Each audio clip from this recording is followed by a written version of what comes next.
Irma is smashing tiny islands in the eastern Caribbean with 185-mile-per-hour winds. Early video shows just part of the destruction. The Category 5 storm made its first landfall overnight on the island of Barbuda. A government message from nearby Antigua ended with the words, "May God protect us all." Total loss. But what? We have life, and we are grateful to God. God is good. Who is smoking? Who is smoking? Hello? Who is smoking? No, you cannot smoke, ma'am. You cannot smoke this time. We have a disaster. You don't know if it have gas leak. We cannot do no smoking. I'm gonna wash my car in the middle of a rainstorm. What the?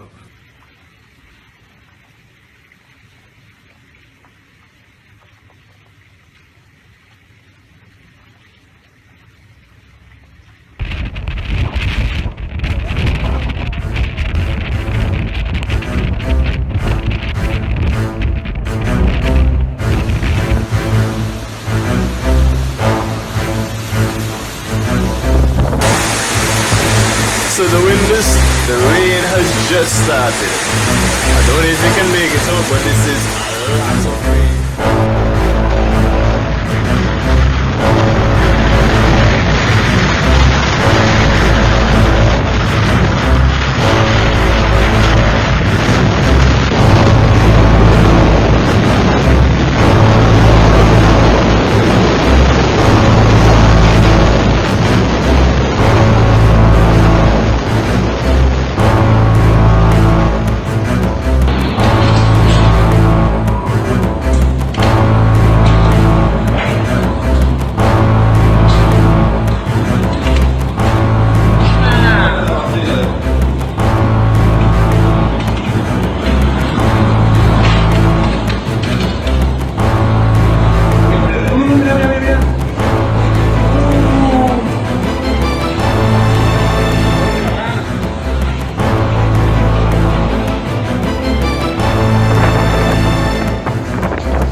Look, the hotel we end the lobby. Look at the lobby, a big plaza, no food. Look the lobby. We sit inside here. Oh my God! Look at the hotel upstairs, matched up. Oh my God! Look, sit in the hotel. Oh God! Boy, oh my God! Look, no more food. That's the lobby downstairs.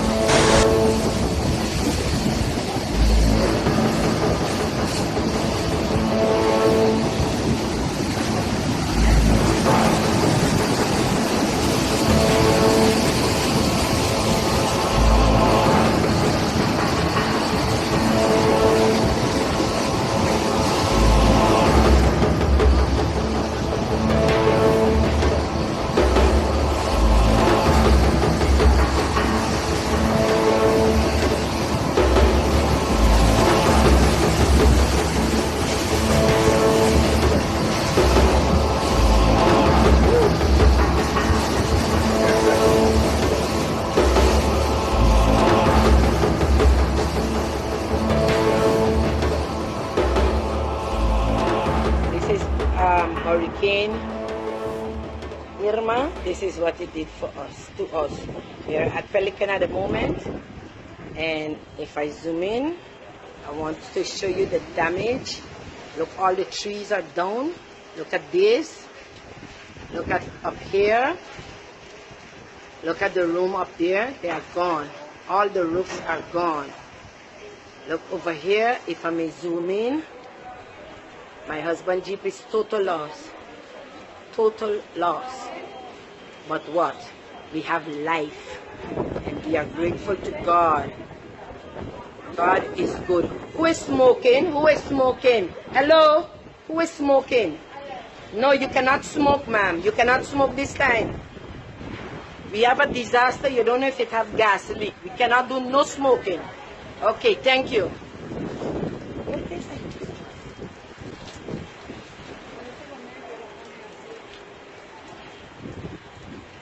Why be with a newspaper? Look at this.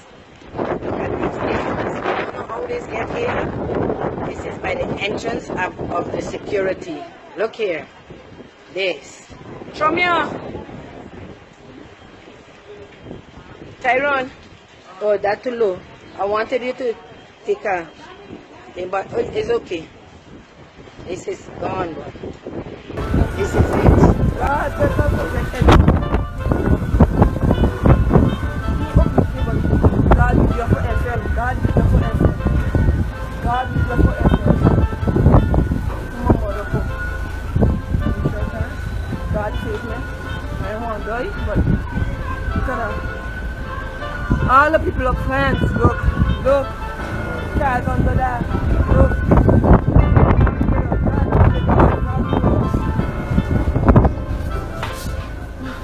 Look, people dead, people house. Oui.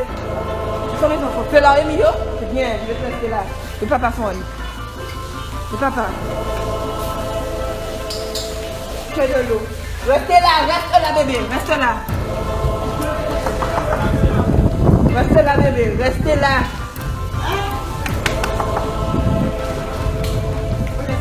Ils sont là, ils vont rester. Ne bougez pas. C'est bon?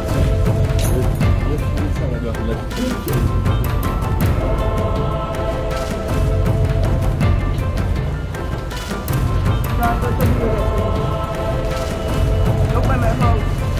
Look by my house. That was hot one.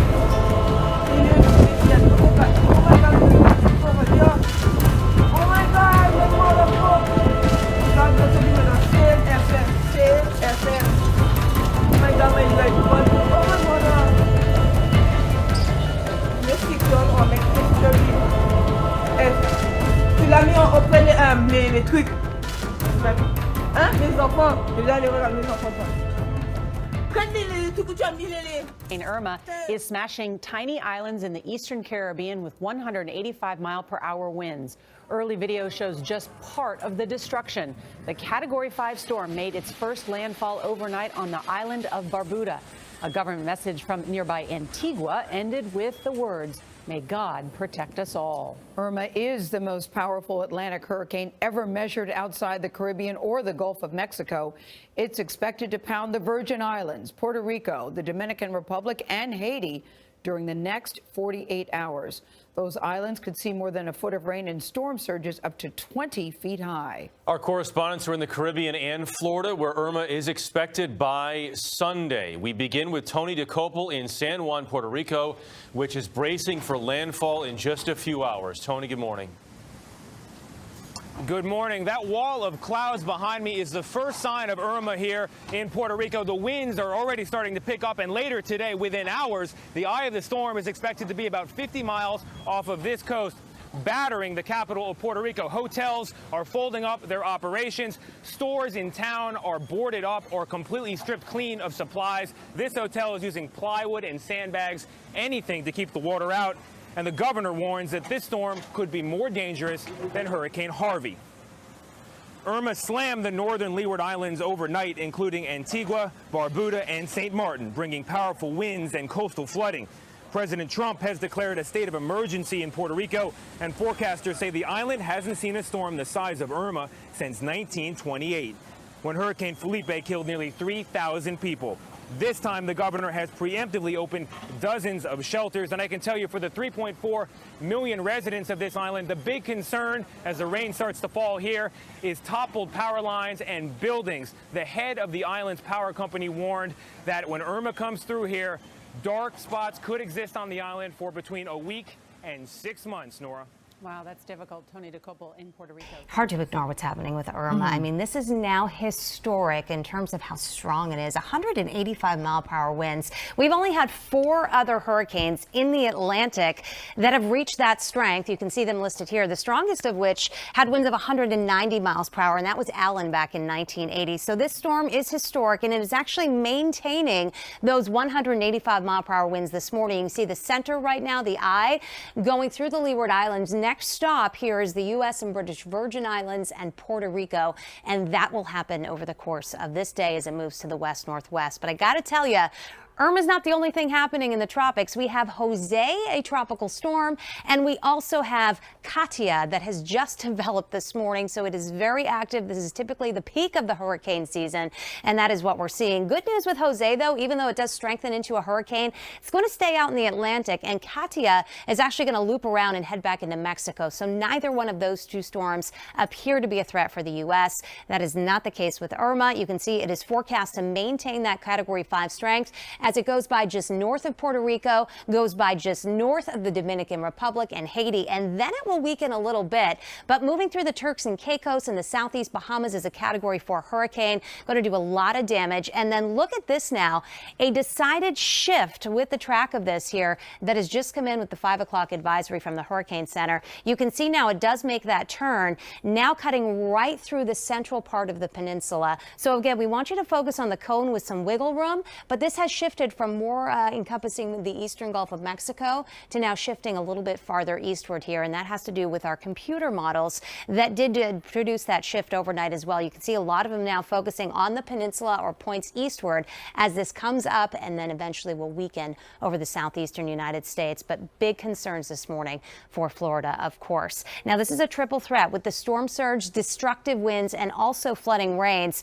And unlike Harvey, this is not going to sit over the same area and dump rainfall, but the storm surge, as this comes through the Turks and Caicos and the southeastern Bahamas, could reach 15 to 20 feet. And that's the case wherever the center goes by to the west. So that'll be a concern for the eastern part of the Florida Peninsula as well. So there you see the track on Jose. There's only been one hurricane in recorded history in the Atlantic that has been stronger. 1980, it was Alan, and it was only 5 miles per hour stronger. If we continue to see this eye wall around Irma strengthen with convective activity, if it surrounds that eye, we'll easily probably max out where Alan was. But we've got big concerns here. I mean, this is a buzzsaw heading toward the northern islands of the Lesser Antilles. And this is going to really decimate some of the islands. Not just some of the more fortified buildings, but across many islands, the loss of electricity, power, communications, maybe water. We've got the warning still in effect for Anguilla, St. Kitts, Nevis, Antigua, Barbuda. Then also in place today with warnings, British and U.S. Virgin Islands and Puerto Rico. Their conditions will start to deteriorate tomorrow. You can see the wind flow. This model, a little different than others, slides it toward the Turks and Caicos, where they're looking at a possible storm surge up to 15, 20, even maybe 25 feet in a few locations, and that includes southeast Bahama Islands. This would be a good time, I think, to show you the radar. This is out of Martinique and Guadeloupe. You can see the eye. This is about 23 miles in diameter. This is going to swallow Barbuda and Anguilla. Most likely, those islands will get inside the eye. Now, the winds are going to be light when that happens, but they've got to put up with the ferocious winds, not just on entry, but on exit. So as we continue to look along, and I want to point out, this is Jose. Jose could be a hurricane soon. I don't think it's going to move in the same direction. A fish storm, let's hope, out in, of course, the open waters. The National Hurricane Forecast has this, and this is staggering, Wolf. A catastrophic hurricane is Category 4 or 5, and it continues as a Category 5 and then 4 closer to the U.S. mainland. It is almost impossible, really, for storms of this magnitude to continue to have this kind of strength for this period of time. It's like taking a top and spinning it on your kitchen table. That vertical centrifugal force can only withstand that for so long before it starts to wobble. That's what this will do. When it wobbles, it goes through a reorganization process. It's called an eye wall replacement cycle. It takes about 10 to 12 hours. We'll probably see that happen 2, maybe 3 times. But because it's in extremely warm water and getting into warmer water, that strength, yep, we can understand that now with the models. They continue to be in extremely good agreement. The environment, there is no dry air, there is no wind to shear it apart. Last month and the month before, we had Saharan dust, so it kept activity low. Sometime on Saturday, we expect to turn to the right, picked the system up to the north. We were hoping for a small window that sooner than later it would get picked up, possibly slide past the Outer Banks into the open Atlantic. That window is pretty much shutting down. We cannot disregard the possibility of that momentum carrying it into the Gulf of Mexico. Let me show you a couple models here. First of all, this is rainfall. This will give you a good idea that that center most likely will stay over open waters. Notice this other little shift here? That's Jose. So we know it's not going to follow the same path and get in the open waters. That's good. But this model shows heavy amounts of rain into Cuba, where we could have easily over 20 inches. We're already looking at isolated maybe 12, 15 amounts. This is the European model, and it takes it into the high terrain of Cuba. The central spine of the mountains, central Cuba toward the east. That can help break the system down. But that water is extremely warm in that 90 miles between Cuba and the U.S. Look where it places it. Now, we're going to watch this and going to kind of compare it to the U.S. model. Woof. The agreement with these two systems really is amazing. But the farther out you go in time, even if you're projecting rainfall in your own neighborhood by next Monday, there's going to be some differences. But there's not much. The American model brings it closer to the Bahamas and the east coast of Florida. If we show both of these models back to back, because one goes to the East Coast, one to the West Coast, here they are. The U.S. model, the GFS in red, the European, which, by the way, Wolf, last Thursday, the European placed it right here as well. So there's been no difference. Let's take it into time till September 11th.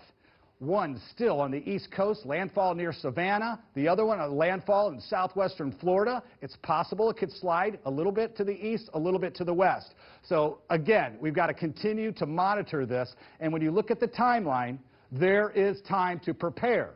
Evacuations already trying to take place, preparations, getting the aid, getting the resources in place and as needed. But we're going to watch any interaction with the landmass. We're also going to watch any deviation to the track, to the north or to the south. Any way you look at it, Wolf, a Category 4 or 5 next weekend is considered catastrophic. It's stronger than Harvey.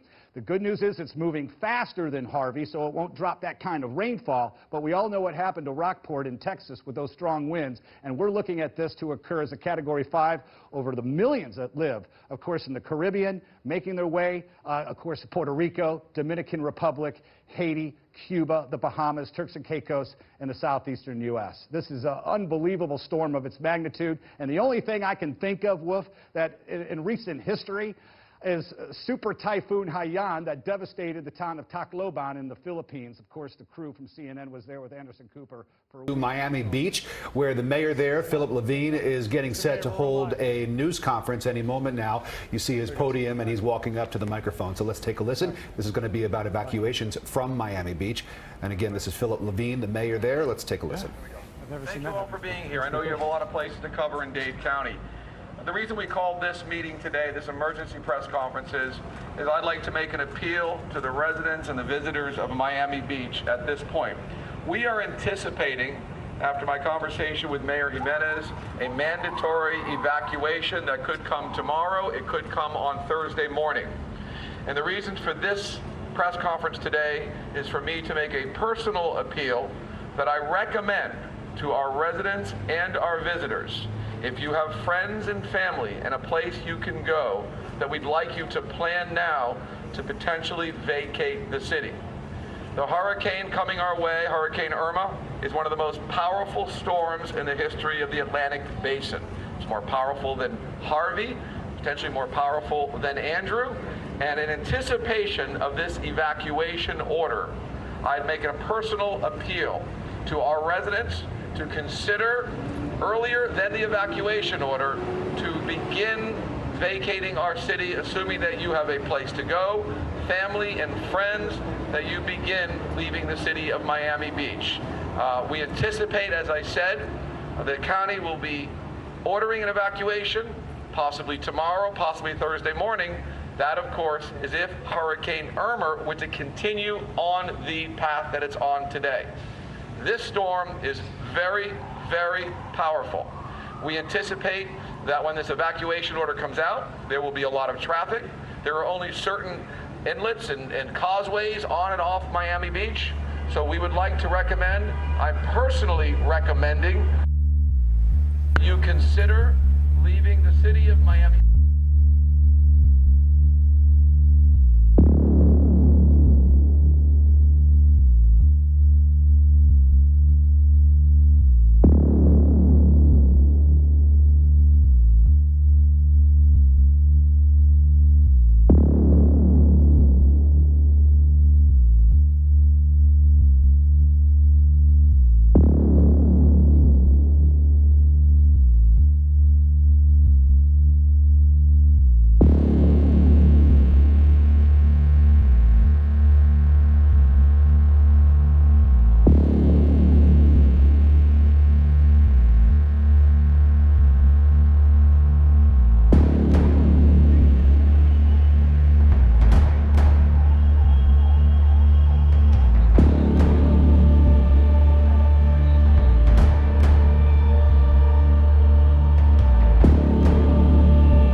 Buried somewhere under the rubble are her 3 children. 17-year-old Marie, 9-year-old Lizzie, and 3-year-old Ben. On Thursday, rescuers told her they were all dead. First, they pulled a foot off my daughter, then Lizzie's torso, and finally, the face of 3-year-old Ben, my baby darling. The rest of their bodies are still stuck right here beneath the mud. Bit by bit, rescuers are uncovering small limbs in this vast terrain. There are no more text messages or phone calls from those trapped beneath to guide them. No more miracle survivors. Almost a week after the landslide, the stench of human remains now hangs over the rubble. Sierra Leone's president offered these words to grieving citizens. Let me extend profound condolences to the bereaved families. This is not a tragedy for you alone. It is a tragedy for every Sierra Leonean, because the people who have perished in this disaster are our compatriots. Initial Red Cross estimates say as many as 3,000 people have been left homeless. The UN says it's assessing the damage and preparing a response. Mount Sugarloaf sits above Freetown. When you go there, you'll be struck by how all the houses are built in sort of a terrain that goes uphill, and it's the most beautiful sight in the sunshine. But because of the torrential rains that Sierra Leone has been having, the Mount Sugarloaf simply gave way and carried with it all the earth early on Monday morning when people would have been asleep. At the moment, Abubakar Tarawali, the communications guy for the Red Cross in Freetown, is telling us that they have now recovered more than 300 bodies. And it is a fact as well that many of these bodies were dragged down for more than a mile. So rescue efforts are recovering not just bodies, but limbs of people and awful, I'm sorry, so early in the morning, but decapitated people. And the rescue efforts is hampered by the lack of equipment. I spoke to the Red Cross last night. They said they've only got 2 diggers to try and excavate the fallen buildings. And don't forget, the rain is still falling. So even if you are trying to dig people out, the mud will simply suck you down like quicksand. So at the moment, it's very, very important that they get as much help as they can. And we are also learning that the city of Bo, which is Sierra Leone's second city, has also had heavy rain overnight. But luckily for that city, it lies on a far more flat terrain. As the death toll rises, the grim task of recovering the bodies continues. Many of the victims were buried alive as their homes collapsed. One man saved his own life by leaving his building. I was afraid because of all the rain and the hills all around us, so I came out to see what was happening. The first thing I heard was the mountain behind us. There was a big sound and the ground was trembling. Stones started falling. A stone nearly killed me, so I ran off. When I looked back, all the buildings were covered in mud. Nobody else survived. Sierra Leone's president, Ernest Bai Koroma, came to inspect the devastation for himself in this area outside the capital, Freetown. Hundreds are thought to be lying dead under rubble. Here to come and save life because it has already been done yesterday. We are only coming out to see how we'll be able to exhume those ones that have been already naturally buried in the ground. We are trying to exhume them and take them to the mortuary and perhaps give them a safe and sound burial. With hospitals and mortuaries struggling to cope with the aftermath of the flooding, aid workers are worried about the risk of disease. And contamination is an issue we worry about here. Cholera is something the country's faced in the past, so we're trying to provide safe water and look after particularly the children who can be particularly vulnerable. As landslides engulfed the area, the river of mud even carried some victims out to sea. Thousands have been left homeless, and the final number of victims won't be known for some time yet.